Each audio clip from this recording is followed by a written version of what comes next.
Lego just released 11 new Ninjago sets based upon Dragons Rising Season 3, and inside those 11 new sets are 16 new minifigures. And inside today's video, we will be going through all 16 of those new figures and be ranking them from worst to best. Some of these figures really surprised me, so make sure to stick around until the end.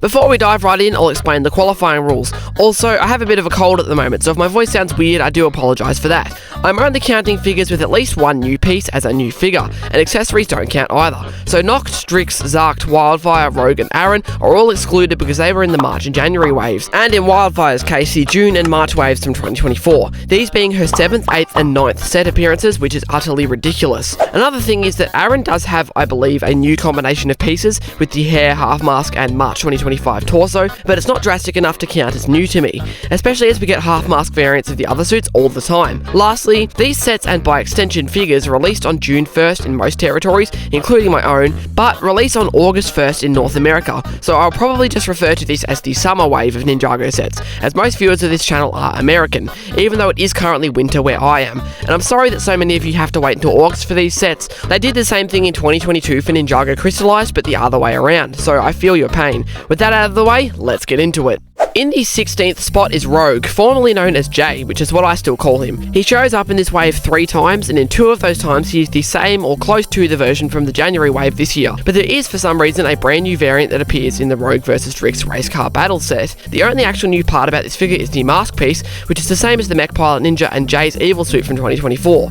Gold and dark blue is, however, a new combination, which is why he's included here. Torso, legs and head are the same as the other versions of Rogue. I find this inclusion strange, but maybe it's just an extra incentive for fans to get this set. In the 15th spot is the Fisherman from the Fire Knight mech, one of the 2 Ninjago Legends sets this wave, which we'll cover in more detail in an upcoming video.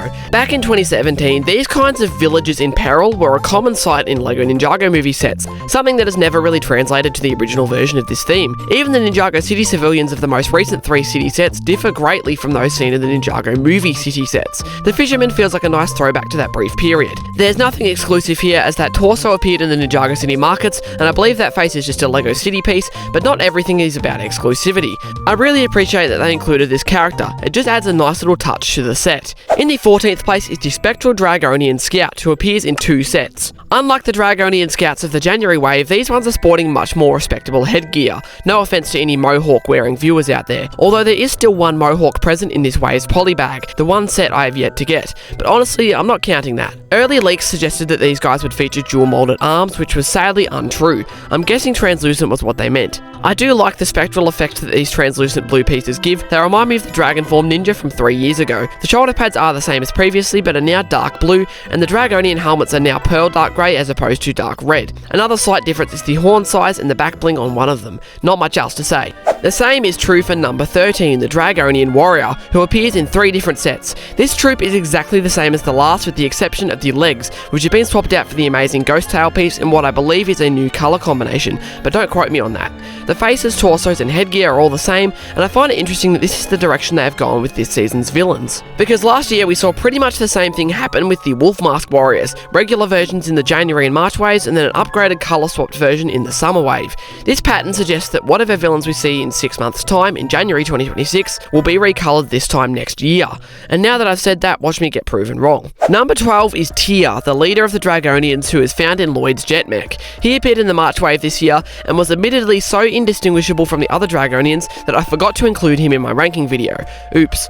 That has been remedied slightly here, as Tyr is the only Dragonian to feature a white helmet and pearl dark grey shoulder pads to signify his status. Unfortunately though, the face, torso and legs are still the same as the Scouts. I wish just a bit more attention went into giving this character his own identity. Having said that though, the slack was picked up on by other figures in this wave, which we'll look at later on in the video. In the 11th position is Nia. I don't like to put her so low on the list, which is something I'm guilty of doing a lot, but her suits just don't really impress me much these days. She appears fully geared up in the Temple Bounty, and then shoulder padless in the Rogue vs Strix set. Now is a good opportunity to take a look at this wave's suit design.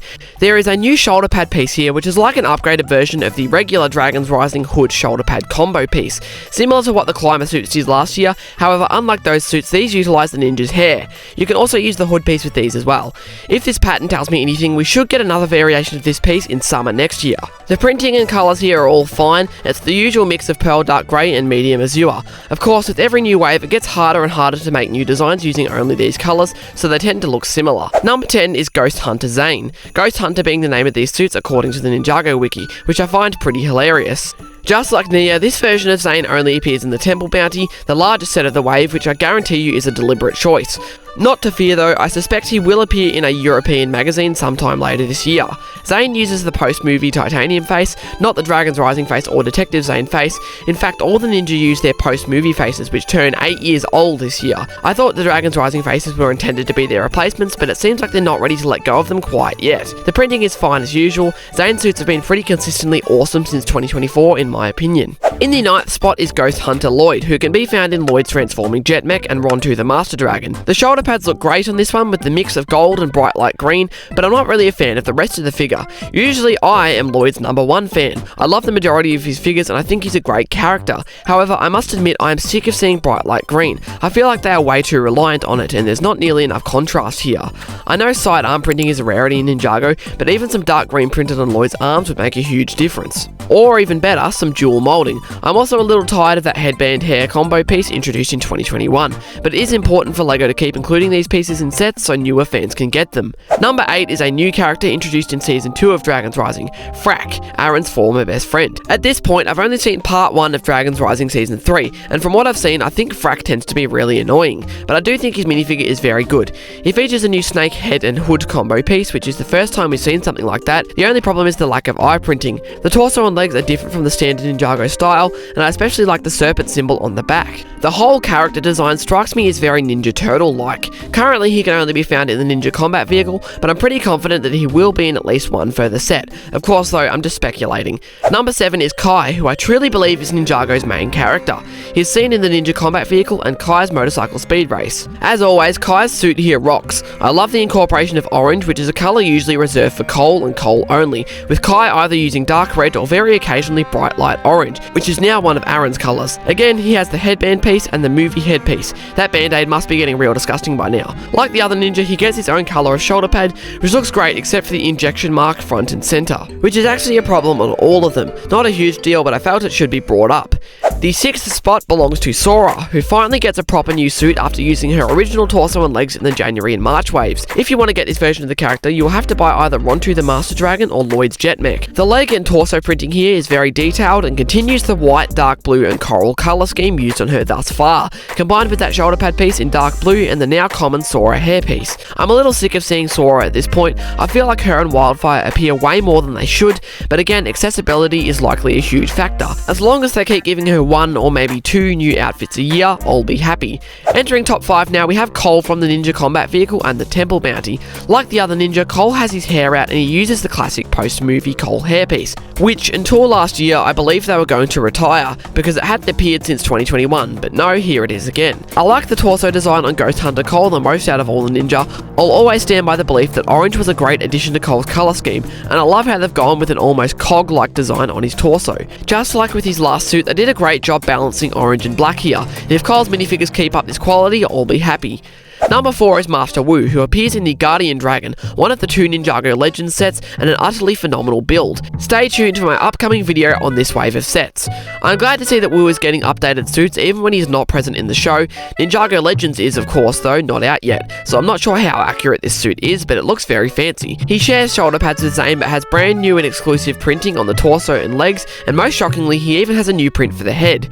I don't know why they didn't just go with the Wild Brain headpiece, but hey, I'll take a new print anytime. This is pretty reminiscent of his Ninjago crystallized suit, and is, in my opinion, a great deal better than his last suit from 2024, and I actually liked that one a lot, so that's saying something. I think gold and white is just such an incredible mix of colours, and the awesome quality of this minifigure almost makes me forget just how frustrating the character has become in the series. In the 3rd place is the Master of Fire from the Fire Knight mech, Master of Fire being his name on the box for whatever reason. But come on, we all know him as Kai. I love when they do these kinds of figure variations like we saw with Master Lloyd and Mech Pilot Cole last year. Very fine detailing work as usual. I also love the incorporation of gold all over this figure, and I believe this is the first time this specific shoulder pad piece has appeared in dark red. A good exclusive figure and a nice extra incentive to buy the Fire Knight mech. The second best Ninjago minifigure from the summer 2025 wave is Rox, one of the remaining 2 Forbidden 5 members we had yet to receive as of the March wave.